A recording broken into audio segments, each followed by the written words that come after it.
नमस्कार सांग माने जय जगन्नाथ। आगु को आसुची धनतेरस पर्व। धनतेरस कार्तिक मास कृष्ण पक्ष त्रयोदशी तिथि रे प्रतिवर्ष पालन करा जाई थाए। चलित वर्ष धनतेरस अक्टोबर 18 तारिख 2025 रे पड़ुची। सेही दिन धनतेरस पालन करा जिवो। धनतेरस रे भगवान धनंतरींकर पूजा करा जाए। एही दिन धनंतरींकर जन्म दिवस रूपे पालन करा जाई थाए, कारण सेही दिन धनंतरींकर आविर्भाव होइथिला। धनंतरींकर आविर्भाव समुद्ररू होइथिला। धनंतरी हेउछनी कृष्णंकर अवतार। भगवान धनंतरी देखिबाकू अबिकल विष्णुंक परी। से हातरे शंख चक्र अक्षत कलश एवं किछि बही पोथी धरि थांती। धनतेरस रे माँ लक्ष्मी गणेश कुबेरंकर पूजा करा जाई थाए। माँ लक्ष्मी और गणेशंक मूर्ति यही दिन घर को आनी दीपावली दिन पूजा करा जाई थाए। माँ लक्ष्मी गणेशंक मूर्ति कुबेरंकु पूजा कले धन जस वृद्धि पाई थाए। धनतेरस रे शरीर सुस्थ रहिबा पई भगवान धनंतरींकु विभिन्न प्रकार मिठा फल भोग करा जाई थाए। धनंतरींक फटो रखी पूजा करी पारिबे। जदि फटो नथिबो ताहले गुआ बसाई मध्य पूजा करी पारिबे। धनंतरींक स्वरूप पूजा करा जाए। कलश बसाई धनंतरींक आवाहन करी मध्य पूजा करा जाई थाए। सेही दिन ठाकुर घर को भल भाबरे सफा सुतरा करिबे।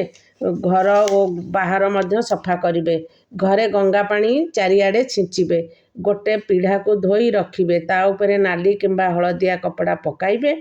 पीढ़ा उपरे अल्प अरुआ चाउल को रखी ता उपरे गुआ को हलदी पानी रे धोई स्थापना करिबे। चंदन सिंदूर लगाइबे। फूल दुब अर्पण करिबे। दीप धूपरे वंदापना करा जाई थाए। पूजा करिबा समय रे ओं तत्पुरुषाय विद्महे अमृत कलश हस्ताय धीमहे तन्नो धनंतरी प्रचोदयात एही मंत्र उच्चारण करी पूजा करा जाए। ता सहित सेही दिन सोना रूपा किनी घर को बहुत लोक आनी थांती। समस्तंक पाखरे तो एते पैसा नहीं जे सोना रूपा किनिबा पई। सेही दिन झाड़ू ठाकुरंक बासन पित्तल बासन कौड़ी धनिया शंख जेकोसी घरर व्यवहार जिनिस आनी पारिबे। जेउ जिनिस किणी आनिबे ताकू दीपावली दिन पूजा करिबे। एही दिन धनंतरींक आविर्भाव होइथिला, तेणु तांकू स्मरण करी पूजा कले समस्त रोग दूर होइथाए। धनंतरी हेउछनी आयुर्वेद देवता। घरे सुख शांति समृद्धि बढ़ी थाए। धनतेरस को धन त्रयोदशी कुहा जाई थाए। सेही दिन सात्विक भोजन करिबे। सेही दिन चित्रगुप्त और पितृपुरुषंक उद्देश्य रे दीपदान मध्य जालिबे, कारण काहार अपमृत न हेबा पई से दिन जमदीप जला जाई थाए। चारोटी मुह थिबा दीप आनिबे। सेथेरे सोरिष तेल देई जमदीप को घरर बाहरे टिके दूर रे जलाइबे। जमदीपर मुह दक्षिण को रहिबो।